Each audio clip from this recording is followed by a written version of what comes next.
बिस्मिल्लाहिर्रहमानिर्रहीम। दिस इज Mohammad Anwar, director of Anwar nursing coaching academy. आज हम डिस्कस करेंगे subject medical surgical nursing unit first in it's about the haematological disorder.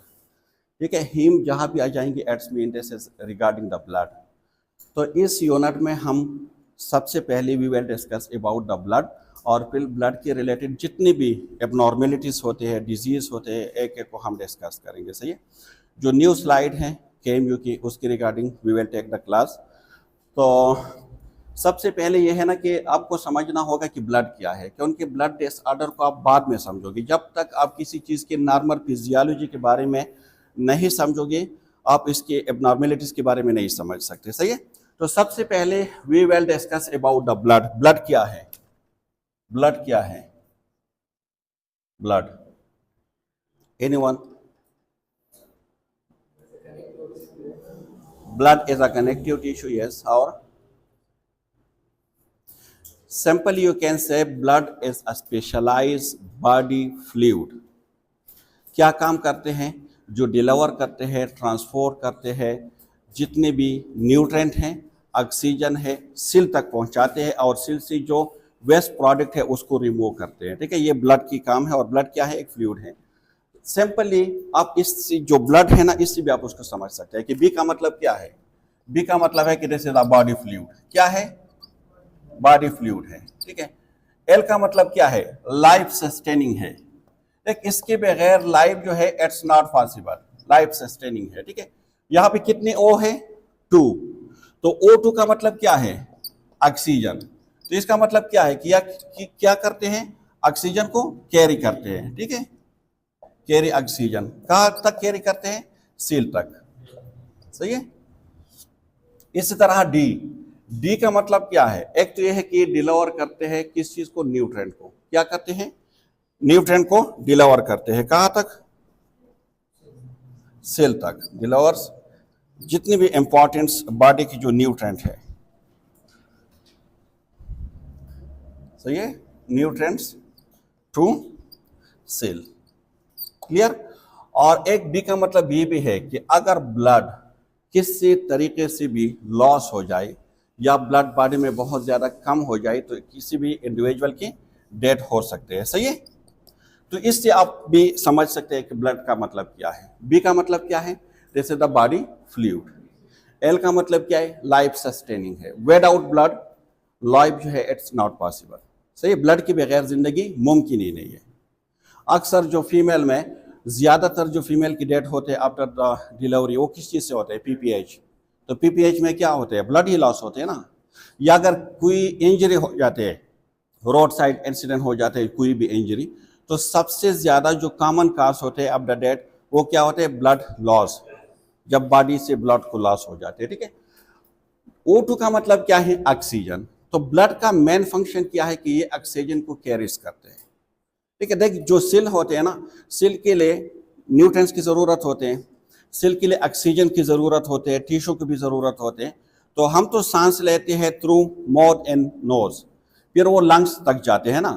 तो लंग्स तक अगर आपकी कोई भी बॉडी सेल है, कोई भी बॉडी सेल है, इवन कि आप हेयर को ले लें या कोई स्कैन जो भी जहाँ पे भी पार्ट हो, या आप लीवर को ले लें या आप किडनी को ले लें, जितनी जहाँ पे सेल है, टिश्यू है और आर्गन है, तो वहाँ तक ये न्यूट्रिएंट्स कौन पहुँचाते हैं? ये ऑक्सीजन और ये न्यूट्रिएंट ये पहुँचाते हैं ब्लड। और डी का मतलब क्या है कि डिलीवर करते हैं न्यूट्रिएंट्स को, और अगर ये नहीं होंगे तो डेथ भी आकर हो सकते हैं। ठीक है। अब जो ब्लड है ना, इसकी कंपोनेंट है। ब्लड किस चीज़ से बना? बॉडी फ्लूइड तो है, लेकिन ये फ्लूइड किस चीज़ से बना हुआ है? सही है, तो इसको पहले हम 2 मेन पार्ट में डिवाइड करते हैं। कितने पार्ट में डिवाइड करते हैं? 2 में। एक को हम कहते हैं प्लाज्मा और एक को हम कहते हैं ब्लड सेल। सही है, पहले कितने में डिवाइड करते हैं हम? प्लाज्मा में, प्लाज्मा और ब्लड सेल। सही है। जो लिक्विड पार्ट है ना, जो लिक्विड पार्ट है, जिस तरह हमने लिक्विड पार्ट किया, वो क्या है? मोस्टली प्लाज्मा है। सही है, आप इस तरह समझ सकते हैं ना। आपने कभी सोप खाया है? आपने कभी? तो सोप में जो वेजिटेबल होते हैं, जो चीज़ें होते हैं, उसका ब्लड सेल कह सकते हैं। और जो उसमें जो लिक्विड पार्ट होते हैं ना, जिसके अंदर ये वेजिटेबल होते हैं, उसका प्लाज्मा ले सकते हैं। सही है। या अगर आपने कभी गलती से कोई शरबत पिया है किसी भी चीज़ की, तो इसके अंदर जो वाटर है आप उसको प्लाज्मा ले सकते हैं, और इसमें जो बाकी न्यूट्रेंट है, शुगर है उसमें या जो भी है, उसको आप ब्लड से ले सकते हैं, ठीक है। तो इसमें टू चीज़ें हो गई ब्लड की। अगर हम टाइप कंपोनेंट्स की बात करें, मेन हम उसको टू कंपोनेंट्स में डिवाइड करते हैं। The one is called plasma and the second one is so plasma में एम आता है ना, सो प्लाज्मा मोर, प्लाज्मा ज्यादा होता है एज ब्लड सेल से। सही। प्लाज्मा कितने परसेंट होते हैं? अगर हम 100% ब्लड की बात करें ना, 100% अगर ब्लड है आपकी, तो इसमें 55% क्या है? प्लाज्मा है, और 45% इसमें क्या है? ब्लड सेल है। सही है। फिर अगर हम सिर्फ प्लाज्मा की बात करें, प्लाज्मा ये आप लोग पढ़ चुके होंगे मेरे ख्याल में उसमें, तो इसकी जो 55% टोटल प्लाज्मा है, उसमें 90 से लेकर 91% इसमें क्या है? H2O है, यानी वाटर है। सही है। और 9 to 10% इसमें क्या है? प्लाज्मा प्रोटीन है। प्लाज्मा प्रोटीन में आपके पास क्या है? एल्बुमिन है, इसमें क्लॉटिंग फैक्टर है इसमें, ठीक है, क्लॉटिंग फैक्टर है, हाँ, डिफरेंट हार्मोन्स है, लेकिन मोस्टली प्लाज्मा प्रोटीन है। एल्बुमिन इसमें सबसे जो इंपॉर्टेंट प्लाज्मा प्रोटीन है वो क्या है? एल्बुमिन। एल्बुमिन का काम क्या है? एल्बुमिन का काम क्या है? लीकेज को प्रिवेंट करते हैं, ठीक है। फॉर एग्जांपल ये आपकी सेल है, ये क्या है? सेल है। इस सेल के अंदर H2O है, वाटर है, ठीक है। तो ये यहां से जब लीकेज होते हैं ना, इस लीकेज को कौन प्रिवेंट करता है? एल्बुमिन। जिस लोगों में खसूसन जो लीवर डिजीज के साथ होते हैं, एंड मोस्टली जब end stage of the liver disease होते हैं, तो इसमें जो एल्बुमिन है वो बहुत कम मतलब जो है प्रिपेयर की जाती है। तो इसकी वजह से जो लीकेज है वो प्रिवेंट नहीं होते, तो सेल से लीकेज होते हैं। तो मोस्टली आप लोगों ने देखा होगा कि जो पेशेंट होते हैं एसाइटिस के साथ होते हैं, एसाइटिस, इसके पेट इतना जो है उभरा हुआ होता है, उसके अंदर फ्लूइड होते हैं, पेरेंट जो आपके पेरिटोनियल कैविटी है उसमें क्या जमा हो जाते हैं? Accumulation of fluid. क्यों? एल्बुमिन की वजह से। इडीमा हो जाता है, हर जगह पे स्वेलिंग हो जाती है, क्योंकि एल्बुमिन कम है।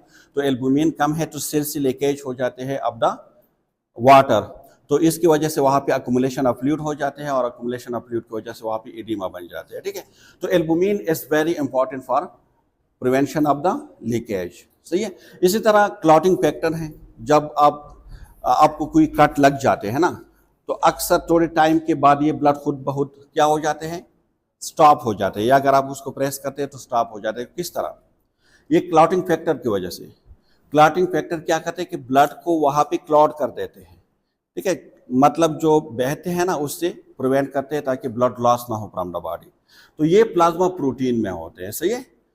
टोटल 55% होते हैं प्लाज्मा के अंदर, 91% वाटर होते हैं, और बाकी जो 9-10% है वो प्लाज्मा प्रोटीन होते हैं। और मोस्टली जो डोमिनेंट जो प्रोटीन है उसको हम एल्बुमिन कहते हैं। क्लियर?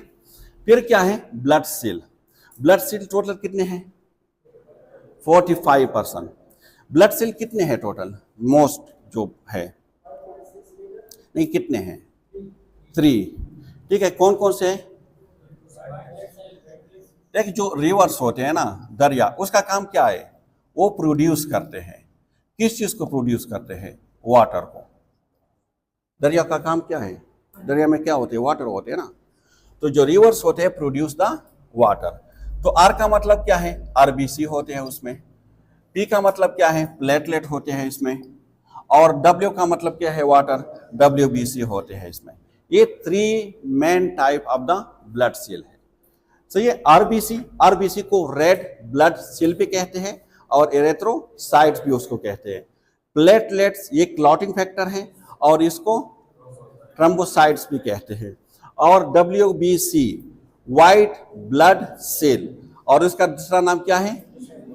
लेकोसाइट्स भी उसको कहते हैं, ठीक है। तो ये 3 मेन टाइप का सेल है। उसमें जो सबसे ज्यादा पाए जाते हैं वो कौन से हैं? आरबीसी।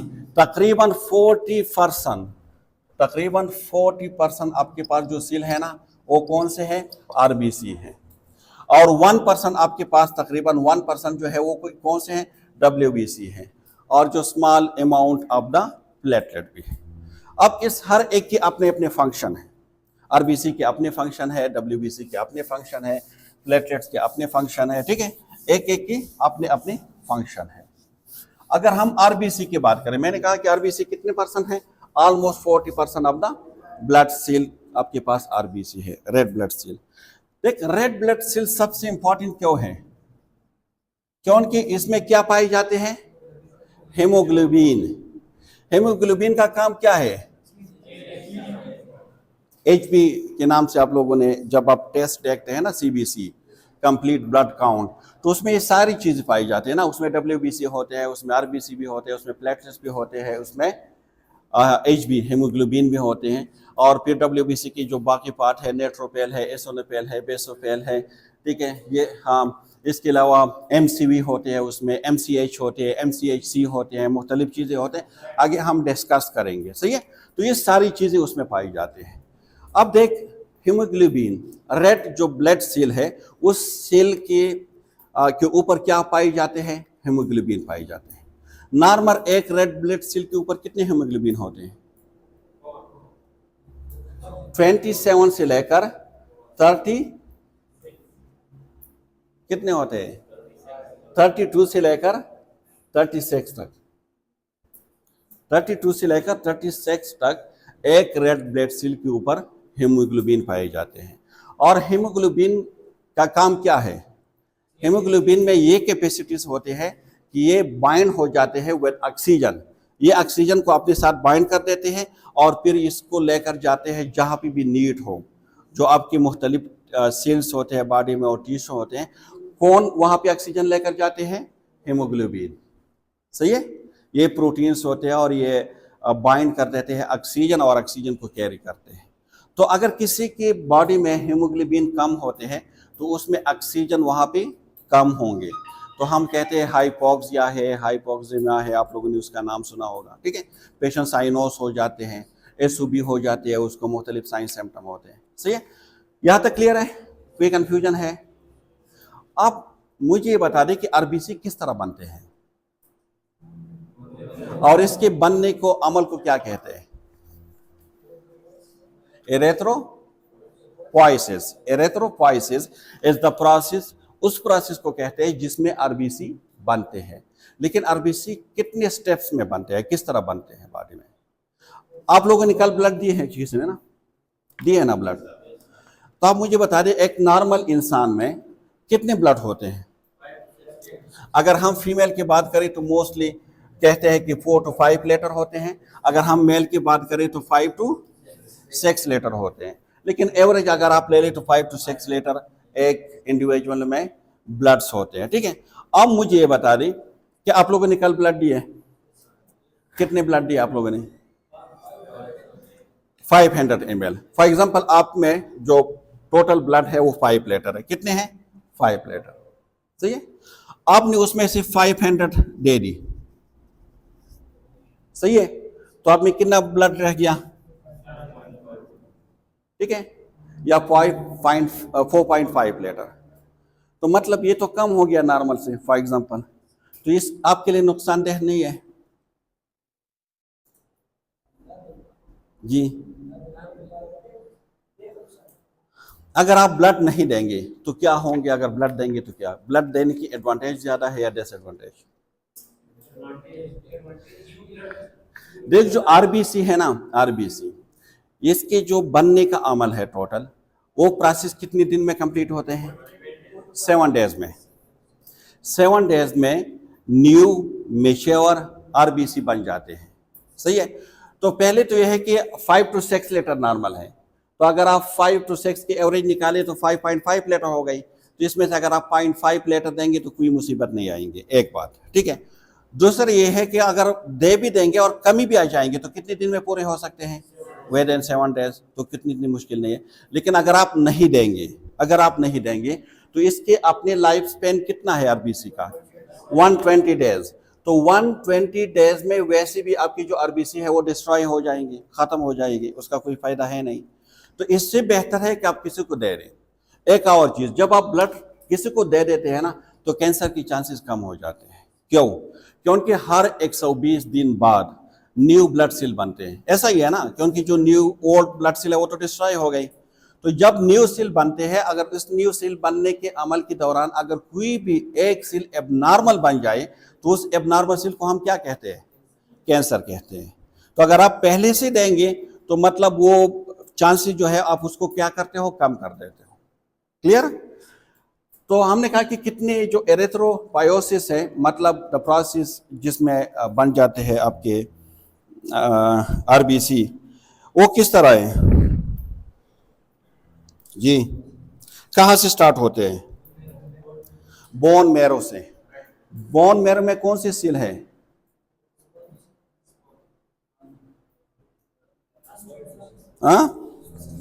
स्टेम सेल है, वहां पे क्या है? स्टेम सेल है। ये स्टार्ट होते हैं बोन मैरो में। बोन मैरो में क्या है? स्टेम सेल है। क्या है? Stem cell. सही है। फिर इसके बाद क्या होते हैं और प्रोसेस को क्या कहते हैं? मैंने कहा कि आरबीसी बनने के प्रोसेस को क्या कहते हैं? एरेथ्रोपोइसिस। ठीक है, ये इस अमल को कहते हैं, इस प्रोसेस को कहते हैं जिसमें ये बन जाते हैं। ठीक है, स्टार्ट कहां से होते हैं? बोन मैरो से होते हैं। देख, जब आपकी किडनी ये सेंस करते हैं, वहां पे सेंसर होते हैं कि मतलब आपके जो आरबीसी है वो कम है, तो वो क्या करते हैं? वो क्या रिलीज करते हैं किडनी से? एरेथ्रोपोइटीन। ठीक है, तो आपकी सबसे पहले जो बोन, आपकी जो स्टेम सेल है, यहां से ये स्टार्ट होते हैं। अगर बोन सेल कम आरबीसी प्रोड्यूस करते हैं या अगर लॉस हो जाते हैं, कि हम पढ़ेंगे कि किस तरह जो है ब्लड कम हो जाते हैं बॉडी में, कौन कौन से मेथड से। ठीक है, तो आपकी किडनी क्या करते हैं? आपकी किडनी सेंस करते हैं और वो प्रोड्यूस करते हैं एरेथ्रोपोइटीन, ईपीओ। सही है। अब एरिथ्रोपोइटीन क्या काम करते हैं जी? ये फॉर्मेशन में हेल्प करते हैं ना। बोन मैरो को कहते हैं कि आप क्या करें? रेड ब्लड सेल बनाए। कितने दिन इसमें लग सकते हैं? टोटल 7 डेज इसमें लगेंगे। कितने डेज? 7 डेज। 7 डेज लगते हैं मेच्योर आरबीसी के बनने में। और कितने दिन में ये डिस्ट्रॉय होंगे? 120 डेज में ये डिस्ट्रॉय होते हैं। कहाँ पे डिस्ट्रॉय होते हैं? Liver and spleen. लेकिन ज्यादा कहाँ पे होते हैं? स्प्लीन में। इसलिए स्प्लीन को क्या कहते हैं? ग्रेवयार्ड का मतलब क्या है? कब्रिस्तान। कब्रिस्तान में क्या करते हैं? मुर्दे को दफना लेते हैं। इसी तरह जो आपकी आरबीसी है वो वहां पे दफन हो जाते हैं, खत्म हो जाते हैं। इसलिए आप लोगों ने देखा होगा कि जिसके ब्लड कम हो जाते हैं ना आरबीसी बार बार, तो इसका एंड में क्या कर देते हैं? स्प्लेनेक्टोमी। उसकी स्प्लीन को क्या करते हैं? रिमूव कर देते हैं। क्यों? क्योंकि जो 120 डेज बाद डिस्ट्रॉय होते हैं ब्लड, आपने डिस्ट्रैक्शन की फैक्ट्री को ही हटा दी, तो फिर इसके ब्लड की जो लाइफ स्पैन है वो क्या हो जाते हैं? एनहांस हो जाते हैं। क्लियर? यहां तक कोई कंफ्यूजन है? अब आरबीसी का मेन फंक्शन क्या था? जिस तरह मैंने आपको कहा कि ये कैरीज करते हैं न्यूट्रॉन्स को और ऑक्सीजन को, क्योंकि उसमें क्या हो जाते हैं? हेमोग्लोबिन पाए जाते हैं। सही है। अच्छा, इसके बाद हमारे पास दूसरा है WBC, व्हाइट ब्लड सेल या ल्यूकोसाइट। WBC आपकी बॉडी की क्या है? डिफेंस सिस्टम है। अक्सर हम कहते हैं ना, हम पेशेंट के CBC को देख लेते हो तो हम कहते हैं उसको इन्फेक्शन है। क्यों? क्योंकि उसमें WBC इंक्रीज हो जाते हैं। आरबीसी नॉर्मल कितने थे? आरबीसी नॉर्मल आरबीसी कितने हैं? 4 से लेकर 6000 तक। और WBC कितने हैं? 4 से लेकर 11 तक। सही है। WBC अगर 11 से इंक्रीज है, अगर किसी की WBC फॉर एग्जांपल 15,000 है, तो एट्स मीन कि ये एक्टिवेट हो चुके हैं। क्या है ये? आपके इम्यून सिस्टम को ये एक्टिवेट कर चुके हैं। इम्यून सिस्टम जब कब एक्टिवेट होते हैं? जब बाहर से कोई एंटीजेंस आपकी बॉडी में एंटर होते हैं, कोई माइक्रो ऑर्गेनिज्म आपकी बॉडी में एंटर होते हैं, जब कोई एबनॉर्मलिटी कोई भी अगर कोई डेंजरस सिचुएशन आ जाते हैं तो आपके इम्यूनिटी सिस्टम क्या हो जाते हैं, एक्टिवेट हो जाते हैं। तो WBC इंक्रीज है, it's mean there is something wrong, कुछ बाहर से कोई वायरस, बैक्टीरिया, प्रोटोजोआ जो भी है उसने कुछ ना कुछ अटैक की है और इसके मुकाबले में आपकी बॉडी ने एंटीबॉडीज प्रोड्यूस की है। सही है, तो ये आपकी क्या है WB। अगर हम वाइट ब्लड सेल की बात करें तो इसके मुख्तलिफ फंक्शन है, हम उसमें नहीं जाएंगे, फिर आप लोग कंफ्यूज हो जाएंगे, ठीक है, कि इसकी कौन कौन से फंक्शन है। सही है, लेकिन सिंपल यू कैन से कि दिस इज आपकी इम्यूनिटी सिस्टम डिफेंस सिस्टम है। इसके अंदर फिर न्यूट्रोफिल है, बेसिनोफिल है, एसिनोफिल है, लिम्फोसाइट है, ये सारे इसके सब सेल में आते हैं। न्यूट्रोफिल कब इंक्रीज होते हैं, जब कोई भी बैक्टीरियल इन्फेक्शन हो जाते हैं तो न्यूट्रोफिल इंक्रीज होते हैं, 78 तक नॉर्मल होते हैं, 40 to 78 और वो इंक्रीज हो जाते हैं। इसी तरह अगर कोई एलर्जी है तो एसिनोफिल इंक्रीज हो जाता है या बेसिनोफिल। अगर कोई मतलब आपके वायरल इन्फेक्शन है तो इसका इफेक्ट लिम्फोसाइट के ऊपर होता है। क्लियर, तो ये इसके सब सेल हैं। इसके अलावा तीसरे नंबर पे क्या है, प्लेटलेट। जो प्लेटलेट है ना, ट्रोम्बोसाइट जिसको कहते हैं, ये क्या काम करते हैं, इसका मेन फंक्शन क्या है, क्लॉटिंग। क्लॉटिंग भी है और ये भी इम्यूनिटी में काम करते हैं, ठीक है, लेकिन मोस्टली उसका काम क्या है, क्लॉटिंग। ये किस तरह काम करते हैं, फॉर एग्जांपल आपकी बॉडी में कहीं भी कट, ये आपकी इंटेक्ट स्कैन है या टिश्यू है जो भी है, जब इसमें कोई कट लग जाते हैं ना तो यहाँ पे ब्लड होते हैं, ये ब्लड वेसल है फॉर एग्जांपल, तो इससे ब्लड बाहर की तरफ आएंगे, तो ये एक्टिवेट करते हैं आपकी बॉडी को कि आप जो प्लेटलेट होते हैं ना आपकी बॉडी में, जहां पे भी प्लेटलेट होते हैं वो सारे यहाँ पे आकर जमा हो जाते हैं, हर जगह से प्लेटलेट यहाँ पे आ जाते हैं और यहाँ पे एक क्लॉट बना देते हैं, और इसकी वजह से जो ब्लड फ्लो है जो बॉडी से वो क्या हो जाते हैं, स्टॉप हो जाते हैं। यहाँ तक समझ आ गया आपको या नहीं, कोई कंफ्यूजन तो नहीं है यहाँ तक? हाँ, अब कुछ कॉमन साइन सिम्टम पढ़ेंगे। सही है, आप लोगों की स्लाइड में हर एक डिजीज के अलग साइन सिम्टम हैं, फिर हर एक के अलग डायग्नोस्टिक टेस्ट हैं और हर एक की फिर अलग अलग जो है मतलब नर्सिंग इंटरवेंशन और ट्रीटमेंट है। लेकिन हम कुछ कॉमन चीज़ें पढ़ेंगे। अगर आपको कुछ भी याद नहीं आ रहा, कुछ भी आपको याद नहीं आ रहा, जो भी डिजीज है, चाहे वो आयरन डिफिशियंसी एनीमिया है, B12 डिफिशियंसी है या हिमोलाइटिक है, जो भी है, लेकिन हाँ एप्लास्टिक है, जो भी है, लेकिन ये कुछ कॉमन जो साइन सिम्टम है वो आपको हेल्प करवाएंगे। आपको कुछ भी नहीं आ रहा तो ये common sign symptom, common diagnostic procedure ये आपकी हेल्प करवाएंगे। सही है, सबसे पहले इसको समझने के लिए आपको नॉर्मल फिजियोलॉजी की जरूरत है कि ब्लड के फंक्शन क्या है। जी, ब्लड के फंक्शन क्या है, देख ये इतना आसान है ना, अगर आप इस तरीके से समझेंगे, आप रटा लगाएंगे ना कि एनीमिया है, आयरन डिफिशियंसी एनीमिया है, इसमें क्या हो गया, इसके साइन सिम्टम क्या, आप कभी याद नहीं कर सकते। आप बिल्कुल आसान तरीके से याद कर सकते हैं। ब्लड का पहला फंक्शन क्या था, ऑक्सीजन को कैरी करना। ऑक्सीजन को कैरी करते हैं, न्यूट्रॉन को कैरी करते हैं, ट्रांसपोर्ट करते हैं, न्यूट्रॉन्स को भी कैरी करते हैं, ठीक है। दूसरा फंक्शन क्या है, बॉडी टेम्परेचर को क्या करते हैं, रेगुलेट करते हैं, करते हैं या नहीं करते हैं? और क्या करते हैं, वेस्ट प्रोडक्ट को रिमूव करते हैं फ्रॉम द बॉडी, रिमूव करते हैं जी। चलो यहां तक पढ़ते हैं। इतनी भी अगर आपको याद है ना, इससे आप इतने ज्यादा साइन सिम्टम बना सकते हैं ना कि कोई भी जो है ना आपको मतलब आस पास के हो या MCQs हो, आप कभी भी उसको गलत नहीं कर सकते। देख, सबसे पहले ये ब्लड कौन एक जगह से दूसरी जगह कैरी करने में कौन हेल्प करता है? नहीं, ऑक्सीजन की मैं बात कर रही हूँ, ब्लड है ना, फ्लूइड है। आपके घर में कुआं है, ठीक है, वेल्स, तो इससे पानी खुद बहुत निकलते हैं, क्या करते हैं इसके लिए, मोटर के जरिए, पंप के जरिए, कुछ चीज है ना। तो ये ब्लड नो डाउट हमारी बॉडी में है, लेकिन ये सेल टिश्यू तक कौन पहुंचाते हैं, हार्ट। इस सिस्टम को हम क्या कहते हैं, कार्डियोवास्कुलर सिस्टम कहते हैं, ये कहते हैं ना। नॉर्मल हम कहते हैं उसकी बीपी इतने है, उसकी पल्स इतने है, आप लोगों ने सुने होंगे, कार्डियोवास्कुलर सिस्टम में आप लोगों ने पढ़ा होगा। अब मुझे ये बता दें, अगर एक पेशेंट है, हम साइन सिम्टम की बात कर रहे हैं, सिस्टम वाइज हम जाएंगे। एक पेशेंट है और उसके ब्लड लॉस हो जाते हैं, उसको ट्रामा हो जाता है, फॉर एग्जांपल कट लग जाते हैं उसको, ठीक है, या कोई उसको चोरी से मार देते हैं, या कोई जो है उसको पेस्टोर से मार देते हैं, तो उससे ब्लीडिंग हो रही है। क्या हो रही है? ब्लीडिंग हो रही है। जब ब्लीडिंग होते हैं ना, ब्लीडिंग आपकी बॉडी से जब ब्लीडिंग होते हैं, नॉर्मल अगर आपकी 5 लीटर ब्लड है आप में और ये 2 लीटर तक आ जाते हैं, या अगर हम एचबी की बात करें, एचबी नॉर्मल कितने हैं? नॉर्मल एचबी हेमोग्लोबिन कितने हैं? फीमेल में कितने हैं?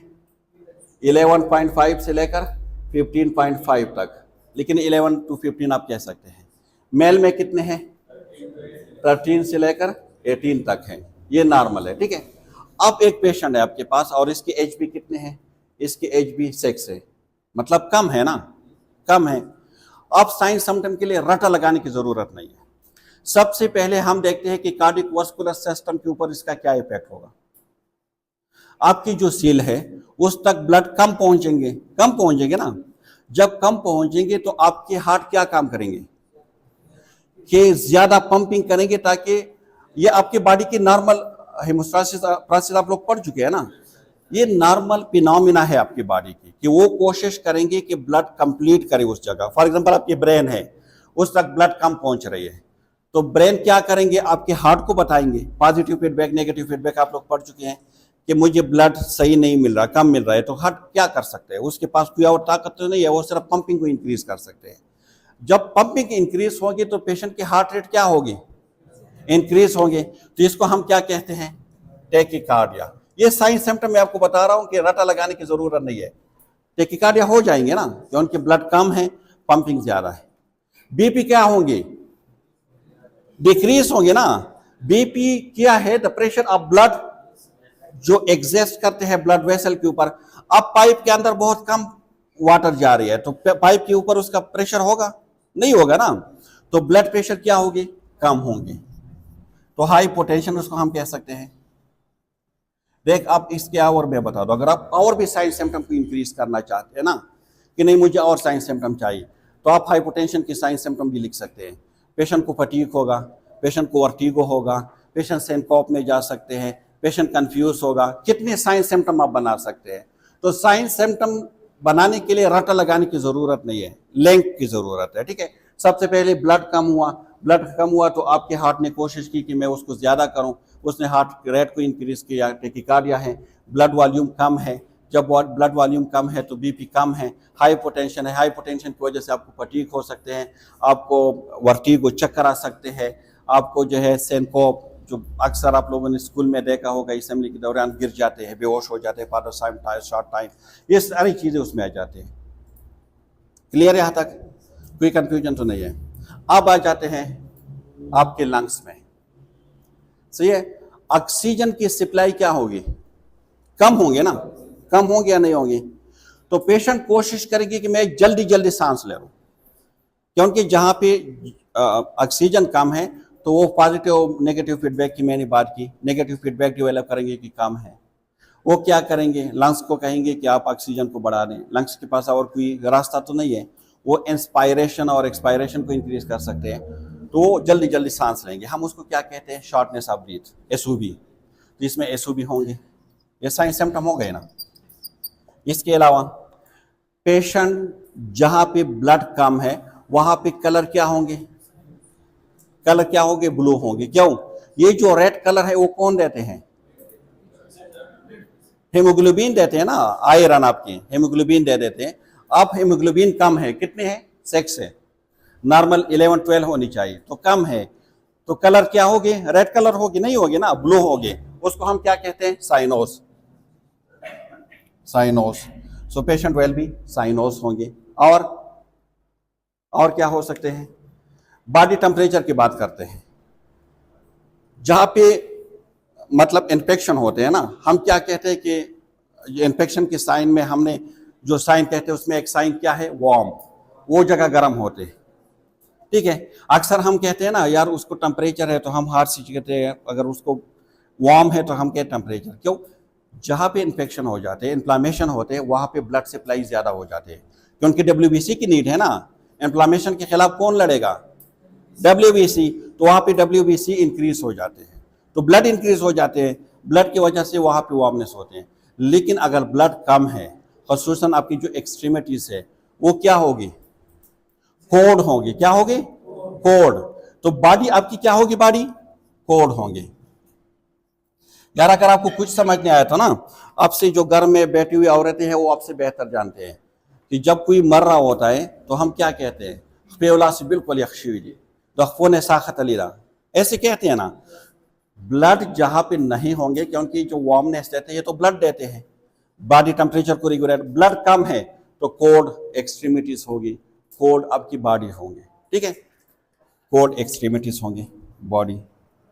अच्छा, इसके अलावा हमने कलर की बात की ना, जो आपकी जो पिंक कलर है या जो नॉर्मल आपकी रेडनेस होते हैं, ये किस चीज़ की वजह से? हेमोग्लोबिन की वजह से। हेमोग्लोबिन कम है, ब्लड कम है, तो पेशेंट क्या होगी? पेल होंगी। क्या होगी? पेल, पेलर। ठीक है, पेल होगी पेशेंट। क्लियर?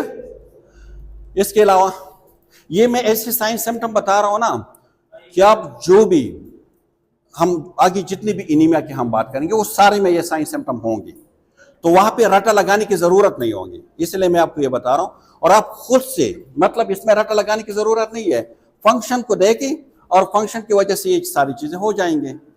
सही है? अब मुझे ये बता दें कि जो वेस्ट प्रोडक्ट है वो कौन लेकर आते हैं? ब्लड लेकर आते हैं ना। अब ब्लड कम है तो वेस्ट प्रोडक्ट नहीं आएंगे। ठीक है, तो इसकी वजह से जो पॉइजनिंग हो जाते हैं ना, लीड पॉइजनिंग टिश्यू के, क्योंकि अगर आपके सेल को कैल्शियम के एक मकदार चाहिए या मैग्नीशियम या पोटाशियम के, अगर ये ज्यादा हो जाते हैं तो क्या होंगे? हमने एसिडोसिस की बात की, टॉक्सिसिटी हो जाएगी ना। हमने अल्कलोसिस की बात की, मेटाबॉलिक एसिडोसिस, मेटाबॉलिक एल्कलोसिस। जब कार्बन डाइऑक्साइड इंक्रीज हो जाता है इनसाइड ऑफ द बॉडी, तो हम उसको क्या कहते हैं? रेस्पिरेटरी एसिडोसिस कहते हैं। ठीक है, जब HCO3 इंक्रीज हो जाते हैं आपकी बॉडी के अंदर बाइकार्ब, क्योंकि आपकी बॉडी से मतलब एक्सक्रीट नहीं हो रहा ना, अक्सर ब्लड नहीं लेकर आ रहा, तो मेटाबॉलिक एसिडोसिस की तरफ आप जा सकते हैं। फिर मेटाबॉलिक एसिडोसिस की जितनी भी साइन सिम्टम है आप यहाँ पे लिख सकते हैं। रेस्पिरेटरी एसिडोसिस की जितनी भी साइन सिम्टम है आप यहाँ पे लिख सकते हैं। ठीक है, तो मतलब साइन सिम्टम आप जितना भी इंक्रीज करना चाहे कर सकते हैं, उसमें रट लगाने की जरूरत नहीं है। यहाँ तक क्लियर है? एक और चीज ब्लड से रिलेटेड, हमने वेस्ट प्रोडक्ट की बात की, अगर बॉडी से रिमूव नहीं हो रहा। हमने प्लाज्मा की बात की थी ना, और हमने कहा था कि प्लाज्मा में क्या हो जाते हैं? एल्बुमिन होते हैं मोस्टली। एल्बुमिन का काम क्या था? Prevent leakage. अब एल्बुमिन कम है तो लीकेज होंगे, तो इस पेशेंट को एडिमा होगी या नहीं होगी? ठीक है, एडिमा होगी पेशेंट को। सही है, बॉडी से फ्लूइड जो है वो एक्सक्रीट नहीं होंगे। तो मुझे बता दें कि पेशेंट की यूरिन आउटपुट इंक्रीज हो गया डिक्रीज हो गया? डिक्रीज हो गया ना, क्योंकि मतलब किडनी से इतने ब्लड पास नहीं हो रहे, फिल्ट्रेशन नहीं हो रहे। सही है, तो यूरिन आउटपुट क्या होगी? Urine output will be decrease. ये कॉमन साइन सिम्टम है। क्या है? साइन सिम्टम है। इसके अलावा आप लिख सकते हैं नॉर्मली कि ऐसे पेशेंट हमेशा थकावट उसको होते हैं, तो हम उसको क्या कहते हैं? फटीग कहते हैं। 9 नंबर पे आप लिख सकते हैं फटीग। इसके अलावा और क्या होते हैं उसमें? वर्टिगो, वर्टिगो, चक्कर आना। ठीक है, और चक्कर आना। ठीक है, ब्रेन को नहीं मिल रहा है ना, ब्रेन को ब्लड नहीं मिल रहा है, ऑक्सीजन नहीं मिल रही, सिनकोप भी उसको हो सकते हैं।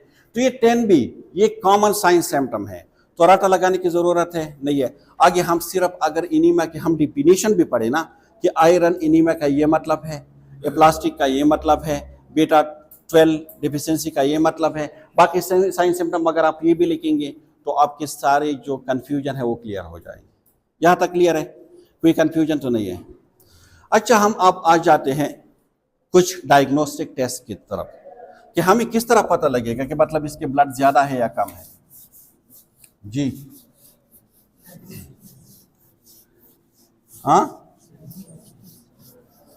डायग्नोस्टिक टेस्ट देख, ब्लड के लिए अगर आप सिर्फ करेंगे ना फॉर द ब्लड, तो ओनली सीबीसी भी एनफ है। क्या? CBC, CBC. सीबीसी का मतलब क्या है? उसको एफडीसी भी कहते हैं। सही है। सी का मतलब है complete blood count, full blood count, दोनों उसको कहते हैं। ठीक है। अब इसमें हम देखते हैं, लेकिन अगर आपने ब्लड के लिए देखना है कि ब्लड ज्यादा है या कम है, तो इसमें ज्यादा फोकस किस चीज के ऊपर होंगे? हेमोग्लोबिन, एचबी के ऊपर। सही है कि पेशेंट के एचबी कितने हैं। अब सीबीसी में हम मुख्तलिफ चीजें देखते हैं। इसमें हम देखते हैं कि अगर इन्फेक्शन को देखना है तो हम डब्ल्यूबीसी देखते हैं, इनीमिया को देखना है तो आरबीसी और सीबीसी एचबी देखना है।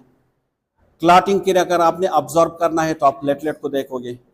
फिर इनीमिया की मुख्तलिफ है, आगे हम डिस्कस करेंगे कि इनीमिया बाई किस चीज़ है। सिल के थ्रू भी हम उसको कहते हैं कि माइक्रोसाइटिक इनीमिया है, मैक्रोसाइटिक इनीमिया है, नॉर्मोसाइटिक इनीमिया है। ठीक है। इसके अलावा कलर की बेस पे हम डिवाइड करते हैं, वो आगे हम डिस्कस करेंगे। लेकिन सीबीसी में आपने क्या देखना है?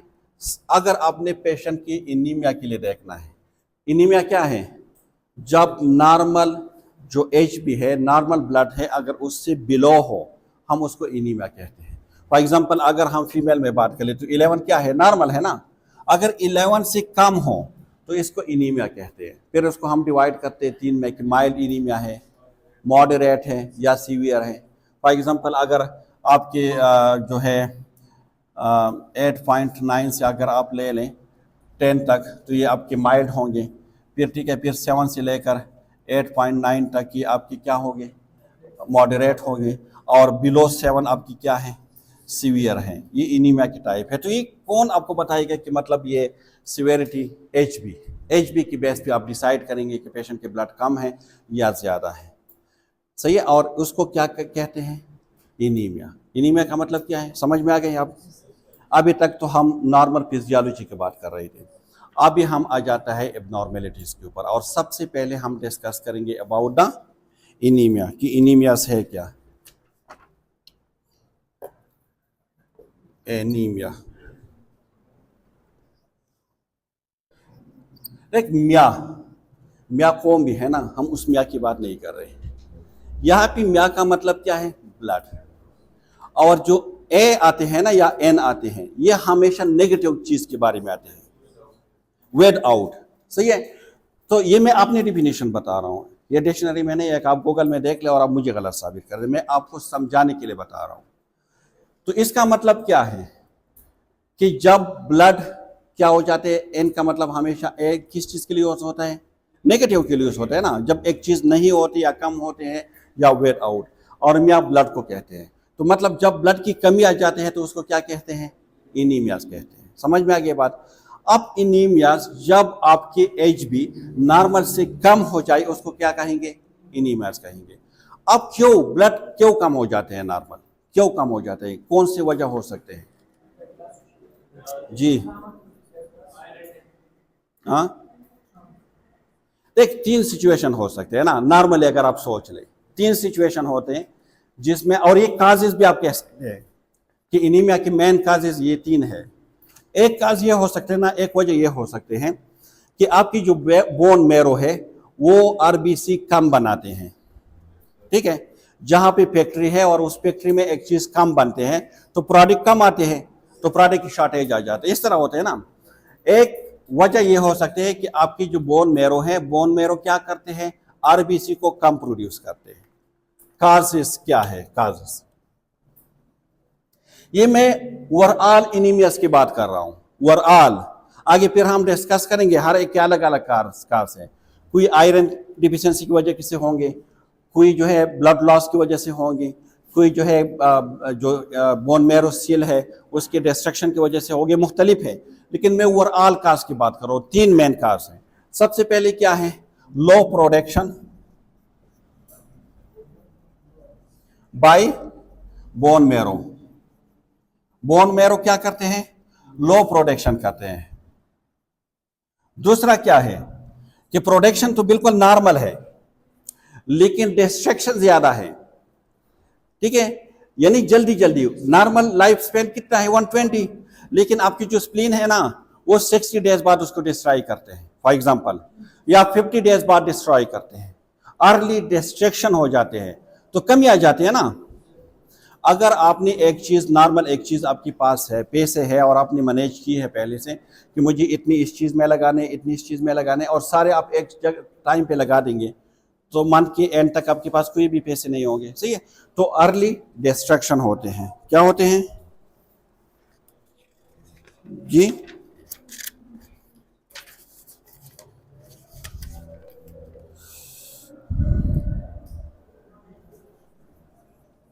डिस्ट्रक्शन। और तीसरा काज क्या हो सकते हैं? तीसरा काज क्या हो सकते हैं? अर्ली डिस्ट्रक्शन भी नहीं हो रहा, बोन मैरो जो है वो नॉर्मल प्रोडक्शन भी करते हैं, फिर भी ब्लड कम है, क्यों? Loss of blood from the body. अगर एक फीमेल है और उसको हैवी मेंसेस है, तो क्या ब्लड लॉस नहीं हो रहा? वो फीमेल एनीमिक नहीं होंगे। एक फीमेल है और उसको प्रेगनेंसी है, ज़्यादा ब्लड उसके बेबी को जा रहे हैं, तो वो एनीमिक नहीं होंगे। एक ज़्यादा फीमेल में ये चीज़ें होती है, इसलिए मैं बता रहा हूँ। एक फीमेल है आफ्टर डिलीवरी पीपीएच है, तो क्या वो एनीमिक नहीं होंगे? बोन मैरो तो नॉर्मल प्रोडक्शन करते हैं, डिस्ट्रक्शन भी 120 डेज बाद होती है, लेकिन ब्लड लॉस हो रहे हैं। एक मेल है बाइक पे जा रहा है और अचानक से वो किसी और गाड़ी से टकराते हैं, उसको हेड इंजरी होते हैं, या कोई भी उसकी आर्टरीज जो है वो डैमेज हो जाते हैं, वेंस डैमेज हो जाते हैं, और उससे ब्लड लॉस हो जाते हैं, तो क्या वो पेशेंट एनीमिक नहीं होंगे? उसके एज भी कम नहीं होंगे, तो लॉस, ब्लड लॉस, ठीक है, ब्लड लॉस। ये 3 मेन जो है कॉज हो सकते हैं एनीमिया के, ब्लड कम होने की 3 मेन कॉज हो सकते हैं, सही है, क्लियर। अब इसके बाद हम बात करेंगे type of anaemia. Type of anaemia, कितने टाइप्स हो सकते हैं जी? हाँ, 3 टाइप्स। कौन कौन से? हाँ, कौन कौन से? जल्दी जल्दी बताएं। टाइप्स ऑफ एनीमिया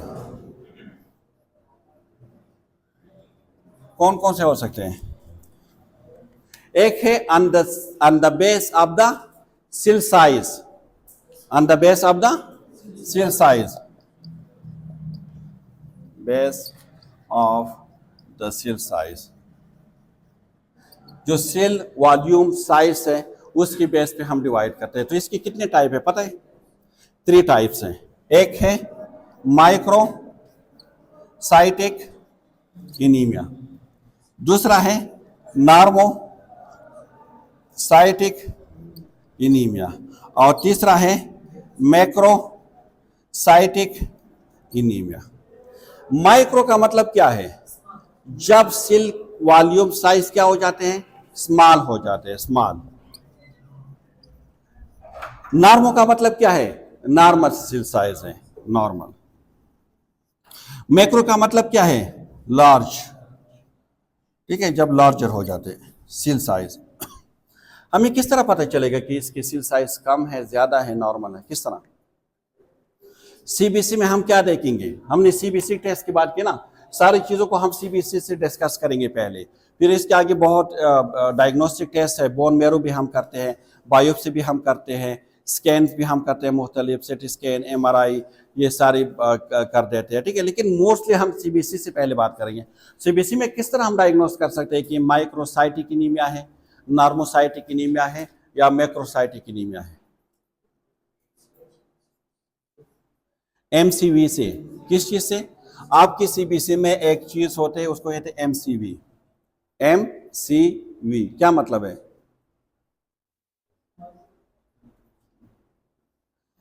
एम का मतलब होता है मीन, सी का मतलब होता है कार्पोस्कुलर, कार्पोस्कुलर, CORPUSC, और फिर एल क्या है?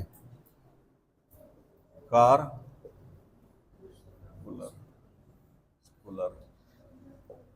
और वी का मतलब क्या है? वॉल्यूम। तो mean, corpuscular, volume, MCV. MCV normal कितने हो? ये साइज के बारे में आपको बताते हैं। सेल साइज के बारे में। नॉर्मल कितना है? 27 से लेकर 31 FL, FL फेमटो लेटर, ठीक है। फेमटो लेटर आप जानते हैं फेमटो लेटर कितने के बराबर होते हैं, क्वांटिटेटिव रीजनिंग में आप लोगों ने पढ़े होंगे, दोबारा वहाँ पे नहीं जाएंगे, लेकिन इसका जो यूनिट है वो FL है, फेमटो लेटर में हम उसको काउंट करते हैं। नॉर्मल कितने हैं? 27 से लेकर 31 तक, ऐसी है। ये 80 से लेकर 100 तक होते हैं मुझे, हाँ, लेकिन मैं आपको यही बता रहा हूँ कि आप सो रहे हो नहीं। कितने होते हैं नॉर्मल? 80 से लेकर 100 तक। अब मुझे ये बता दें क्या अगर 80 से कम हो, MCV आपने CBC देख लिया और इसमें MCV क्या है? लेस देन 80 है, मतलब 70 है, 60 है या 50 है, जो भी है। तो इस कंडीशन को हम क्या कहेंगे? क्योंकि देख दो चीजें कम होंगी, सिर्फ ये MCV की बात नहीं हो रही, वहां पे HB भी कम है, HB भी कम है, ठीक है, हीमोग्लोबिन कम है, तो तब इनीमा होगा ना। हीमोग्लोबिन नॉर्मल है तो इनीमा ही नहीं है, हीमोग्लोबिन कम है लेकिन इसके साथ MCV भी कम है, तो इसका मतलब है कि कौन सा इनीमा है? माइक्रोसाइटिक। अब सिर्फ HB कम है, HB, लेकिन जो MCV है, MCV वो तकरीबन 90 है, तो कौन से रेंज में है? ये नॉर्मल में है ना, तो इसको कहते हैं नॉर्मोसाइटिक इनीमिया। लेकिन अगर एक पेशेंट है और इसके MCV 110 है, फॉर एग्जांपल 100 से अबाव है, तो इसको हम कहते हैं मैक्रोसाइटिक इनीमिया। आप समझ में आ गए कि साइज के बेस पे हम किस तरह उसको डिस्ट्रीब्यूट कर सकते हैं, MCV के उसमें, ठीक है। एक और टाइप है, किस बेस पे है? कलर की बेस पे, कलर बेस, कलर बेस पे, on the base of colour. वो कितने टाइप हैं? आप लोगों की स्लाइड में है ना, ये तो मैं आप लोगों की स्लाइड से आपको पढ़ा रहा हूं, आपने नहीं देखे मेरे ख्याल में, हाँ?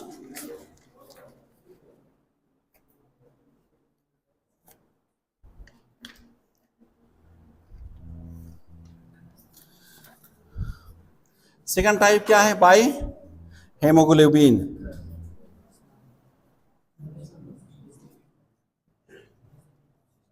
कलर, सही है।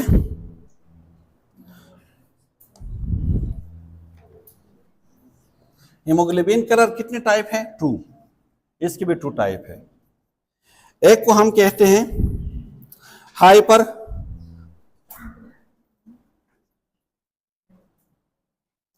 क्रोमिक और एक है हाइपोक्रोमिक।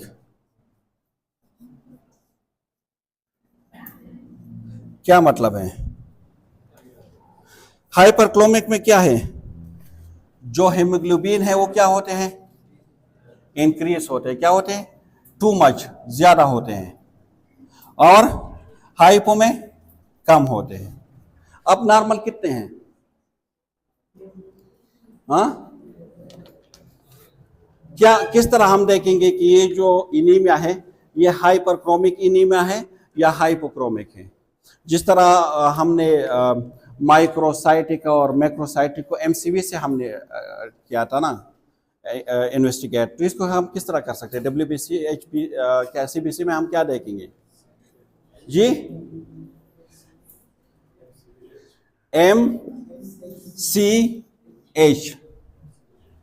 MCH का मतलब क्या है? मीन कार्पोस्कुलर, और H का मतलब क्या है? हेमोग्लोबिन। इसका मतलब क्या है? इसका मतलब यह है कि एक रेड ब्लड सेल के ऊपर कितने हेमोग्लोबिन बाइंड है, एक RBC के साथ कितने हेमोग्लोबिन है। तो नॉर्मली मैंने आपको बताया था जब हमने लेक्चर स्टार्ट की थी कि कितने होते हैं? 27 से लेकर 31 तक, ये नॉर्मल है।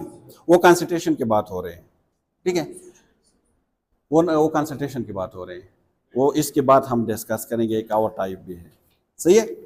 खैर आप देख ले, लेकिन जो मुझे लग रहा है 27 से 31 है, जी आप खैर सीबीसी में देख सकते हैं कि नॉर्मल कितना है, आपकी स्लाइड में है तो आप उसमें देख सकते हैं। जी स्लाइड में कितने हैं नॉर्मल? 27 टू 31, क्योंकि जो 32 से 36 है वो उसको हम कहते हैं MCHC, हेमोग्लोबिन कंसंट्रेशन की बात हो रही है, कंसंट्रेशन, सही है। और ये हीमोग्लोबिन की बात हो रही है कि एक आरबीसी के ऊपर कितने हीमोग्लोबिन है, और एक हीमोग्लोबिन भी कितने ऑक्सीजन और न्यूट्रिएंट को मतलब वो करते हैं, कैरी करते हैं, ठीक है। तो नॉर्मल हमारे पास है 27 से लेकर 31 तक। अब अगर 27 से कम है तो इसका मतलब क्या है? हाइपोक्रोनिक क्रोमिक है। इसका मतलब है इसका कलर क्या होगी? रेड होगी या डार्क पेल होंगे? साइनोस होगी, ब्लू होगी, डार्क होगी, पेल होंगी, ठीक है। लेकिन अगर 31 से ज्यादा है तो क्या होगी? कलर रेड होंगे, रेडिश। आपने कुछ लोगों को देखा होगा ना, बहुत ज्यादा रेडिश टाइप पीपल होते हैं, ठीक है। लेकिन अगर इनीमिया है और इनीमिया के साथ पेशेंट की ये कंडीशन है तो हम कलर की बेस पे डिवाइड कर सकते हैं कि ये हाइपर क्रोमिक है और ये हाइपोक्रोमिक है। समझ में आ गई? ये किस चीज से आप आइडेंटिफाई कर सकते हैं? MCH। और जो MCHC की बात हो रही है वो क्या है आपके ब्लड में? MCHC, ये हेमोग्लोबिन कंसंट्रेशन की बात हो रही है। नॉर्मल ये 32 से लेकर 36 तक ये नॉर्मल होते हैं आपके बॉडी में, सही है। यहां तक क्लियर है? कोई कंफ्यूजन है?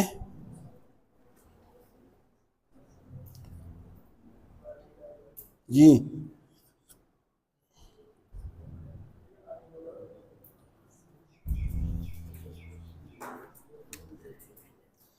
अब एक और टाइप्स हैं। हमने कितने पढ़े अभी तक? 2, on the base of size and on the base of the colour. लेकिन एक और है on the base of the cause, ये हम पढ़ चुके हैं। On the base of the cause अभी सबसे पहले on the base of the cause हमने पहले पढ़ लिया था, ठीक है। लेकिन यहाँ पे दोबारा पढ़ लेते हैं on the base of causes, ठीक है, कि काजेस के बेस पे कौन से हैं, कौन कौन से हैं। नेमोनिक आप याद कर सकते हैं, डेड, डेड तो जानते हैं आप ना, I did this, do dead, done, ठीक है। तो second form of the do, this is called dead. D का मतलब क्या है? Decrease production, decrease production. हमने कहा था ना कि जो आपके बोन मैरो है वो क्या करते हैं? डिक्रीज प्रोडक्शन को डिक्रीज करते हैं। तो कौन सी? मोस्टली आयरन डिफिशिएंसी इनीमिया जो है ये डिक्रीज प्रोडक्शन की वजह से होते हैं, ठीक है। या जो आपकी एप्लास्टिक इनीमिया है, एप्लास्टिक इनीमिया में क्या होता है? आपके बोन मैरोस जो है वो ज्यादा प्रोडक्शन नहीं करते, ठीक है। आयरन डिफिशिएंसी में और एप्लास्टिक में, दोनों में जो बोन मैरो है वो डिक्रीज करते हैं प्रोडक्शन को। तो एक काज क्या है? Decrease production. और कौन से मेन उसके अंदर टाइप्स आगे हम डिस्कस करेंगे। तो आयरन डिफिशिएंसी इसके अंदर आ सकते हैं और एप्लास्टिक इनीमिया इसके अंदर आ सकते हैं। फिर क्या है? आई, आई का मतलब क्या है? Increase destruction. ये पहले भी हमने पढ़ा था अगर आपको याद हो, इंक्रीज डिस्ट्रक्शन। ये कौन करता है ये काम? स्प्लीन। अक्सर ऐसे पेशेंट में स्प्लीनोमेगाली होते हैं, स्प्लीन के साइज बढ़ जाते हैं, ठीक है। ये आपकी स्प्लीन आपके दुश्मन बन जाते हैं। एक इसकी मेडिकल ट्रीटमेंट है और एक सर्जिकल। इसकी स्प्लीन फिर क्या करते हैं? रिमूव करते हैं। तो इसमें हमारे पास जो मोस्टली है, एक है हिमोलाइटिकल, हिमोलाइटिक इनीमिया जिसको कहते हैं, और एक साइकिल सेल इनीमिया, आगे हम डिस्कस करेंगे, ठीक है। तो ये दोनों इसमें आते हैं, सही है। साइकिल सेल इनीमिया और तासीर को जो है वो साइकिल सेल इनीमिया है, आगे हम डिस्कस करेंगे। एक है हिमोलाइटिक, ये दोनों इसमें आ जाते हैं, ठीक है। इसमें क्या होते हैं? इसमें प्रोडक्शन नॉर्मल होते हैं लेकिन डिस्ट्रक्शन इंक्रीज होते हैं। और इस पेशेंट में अगर अक्सर आपने देखा होगा कि एट द एंड डॉक्टर क्या एडवाइस करते हैं? स्प्लेनेक्टोमी, कि इसकी स्प्लीन को क्या करें? रिमूव करें, सही है। और क्या है? डी, डी, डी का मतलब क्या है? Turn number D. देख, इस आपकी जो बॉडी है उससे डायरेक्ट ब्लड लॉस होते हैं, डायरेक्ट ब्लड लॉस। ये कौन से होते हैं आपके पास? हेमोरेजिक, जो हेमोरेज होते हैं ना, हेमोरेज, सही है। तो 3 टाइप के हमने मेन 3 टाइप ऑफ इनीमियास की हमने बात की। सबसे पहले on the base of the size, हमने कहा कि सील की जो वॉल्यूम है उसके साइज के ऊपर, कि अगर सील वॉल्यूम कम है तो क्या है, माइक्रोसाइटिक इनीमिया है, नॉर्मल है तो नॉर्मोसाइटिक है, अगर इंक्रीज है लार्जर सील है तो मैक्रोसाइटिक है। और हमने कहा कि हम MCV को देखेंगे CBC में, और MCV मीन जो है कार्पोस्कुलर वॉल्यूम्स को कहते हैं, और ये नॉर्मल हमारे पास 27 से लेकर 31 तक है। फिर नहीं 80 से लेकर 100 तक है FL। फिर हमने कहा कि on the base of colour, हमने कहा कि हाइपरक्रोमिक है और हाइपोक्रोमिक है, और ये हमें बताते हैं MCH मेन जो है कार्पोस्कुलर हीमोग्लोबिन। नॉर्मल हमारे पास 27 to 31 है, अगर कम है तो हाइपोक्रोमिक है, अगर ज्यादा है तो हाइपरक्रोमिक है। फिर हमने कहा कि on the base of the causes, हमने डेट फार्मूले से उसको याद कर लिया कि डी का मतलब क्या है, डिक्रीज प्रोडक्शन। हमने कहा कि एप्लास्टिक इनीमिया और जो आयरन डिफिशिएंसी इनीमिया है इसके अंडर आते हैं। दूसरा हमने कहा कि आई इंक्रीज डिस्ट्रक्शन, ठीक है, और इसमें हमने कहा कि कौन से इसके अंदर आ सकते हैं, हेमोलाइटिक और साइकिल सेल इनीमिया। फिर हमने कहा कि क्या है, डायरेक्ट ब्लड लॉस ह्यूमरेज, इसकी वजह से आ सकते हैं। क्लियर। अब हम आगे डिस्कस करेंगे जो फर्दर जितनी भी टाइप है, जिसमें कौन कौन से टाइप है हमारे पास। आयरन डिफिशिएंसी इनीमिया है जी, बीटा 12 डिफिशिएंसी इनीमिया है, एप्लास्टिक इनीमिया है, मेगाब्लास्टिक इनीमिया है जी, साइकिल सेल इनीमिया है और हेमोलाइटिक इनीमिया है। इस सारे टाइप आगे हम डिस्कस करेंगे। सही है, तो यहाँ तक ओवरव्यू था। नेक्स्ट लेक्चर में we will discuss about the other types of the anaemia. जिस तरह हमने सारी की आयरन, देख यहाँ तक अगर आपने याद कर लिया ना, बाकी जितनी भी चीज़ें आगे हम डिस्कस कर रहे हैं बहुत ज़्यादा आसान होंगी। क्यों? अगर मैं फॉर एग्जांपल एक में आपको सिर्फ बता रहा हूँ, बाकी हम नेक्स्ट क्लास में बताएंगे, लेकिन आगे ये बहुत ज़्यादा आसान है। कौन कौन से हम पढ़ेंगे, कौन कौन से हम पढ़ेंगे, मैंने अभी कहा। आप पेग को जानते हैं, पेग PIG, पेग को जानते हैं आप? पेग क्या है?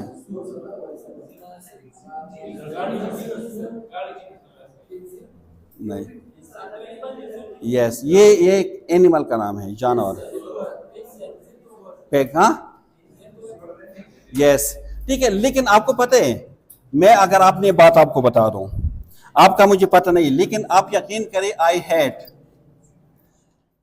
माई जो फैट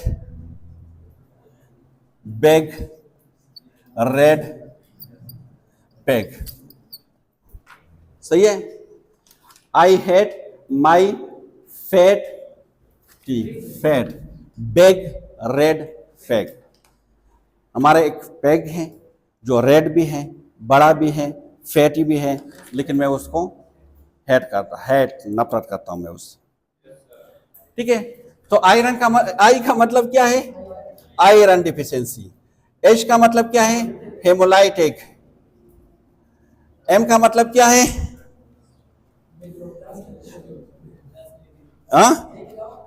मेगा मेगालोब्लास्टिक। F का मतलब क्या है, फोलिक एसिड या फोलेट आप कह सकते हैं, डिफिशिएंसी इनीमिया। B का मतलब क्या है, B12 डिफिशिएंसी इनीमिया। R का मतलब क्या है, रिलेटेड टू क्रोनिक डिजीज की वजह से जो होते हैं, क्रोनिक डिजीज। और P का मतलब क्या है, परनीशियस इनीमिया। तो ये सारी इनीमिया के टाइप है। सही है, तो आप इस फार्मूले से याद कर सकते हैं जी। हाँ, आप उसको भी याद कर सकते हैं उसमें से।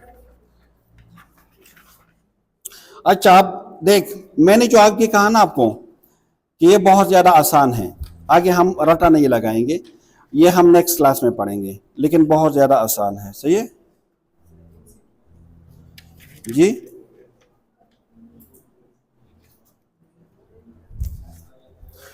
क्यों आसान है? फॉर एग्जांपल अगर आप आयरन डिफिशिएंसी की बात करेंगे तो इसकी डेफिनेशन क्या होगी, कि वो इनीमिया जो आयरन डिफिशियंसी की वजह से होते हैं, सही है। उसकी काजेस क्या है हमने ऑलरेडी बता दिया था। जो फर्स्ट काजेस थे D, decrease production, bone marrow जो है वो सही तरीके से प्रोडक्शन नहीं कर रही, इसकी वजह से था ना। या इसके अलावा और क्या काज हो सकते हैं, हमने काजेस बताई थे ना। ब्लड किस तरह बॉडी से लॉस होते हैं, 3 काजेस थे ना, 3 काजेस थे या नहीं थे। फर्स्ट काजेस क्या था, प्रोडक्शन डिक्रीज, दूसरा इंक्रीज डिस्ट्रक्शन, तीसरा डायरेक्ट बॉडी लॉस। अब डायरेक्ट बॉडी लॉस क्या है, ट्रॉमा क्या है, डायरेक्ट बॉडी लॉस है। पीपीएच क्या है, डायरेक्ट बॉडी लॉस है। पोलिमोनियरिया क्या है, डायरेक्ट बॉडी लॉस है। मुख्तलिफ काज है। फिर इसके साइंस सिम्टम के लिए भी आपने रटा नहीं लगाना है, क्योंकि वो सारे हम डिस्कस कर चुके हैं। देख मैं कुछ आयरन डिफिशियंसी के कुछ साइंस सिम्टम आपको बता रहा हूँ कि हमने डिस्कस किया या नहीं।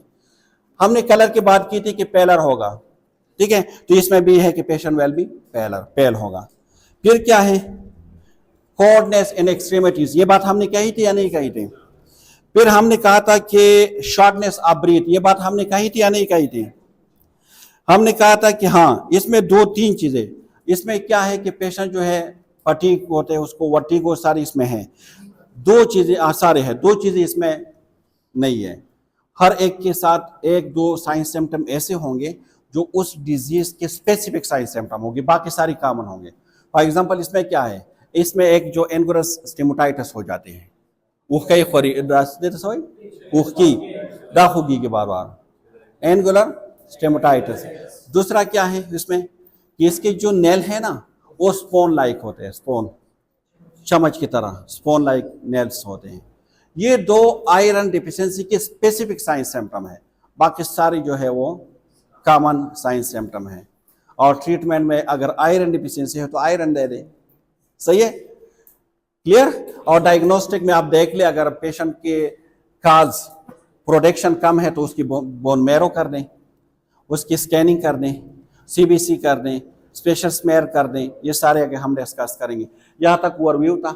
नेक्स्ट क्लास में we will discuss about the different type of the anaemia, जो हमने अभी बात की कि आयरन डिफिशियंसी है, फोलेक है, साइक्लसील है, प्लास्टिक है, B12 है, जितनी भी है एक एक को हम and detail inshallah we will discuss. So if you have any question, any queries, any confusion, still now so you can ask the question in the class as well as in the comment section.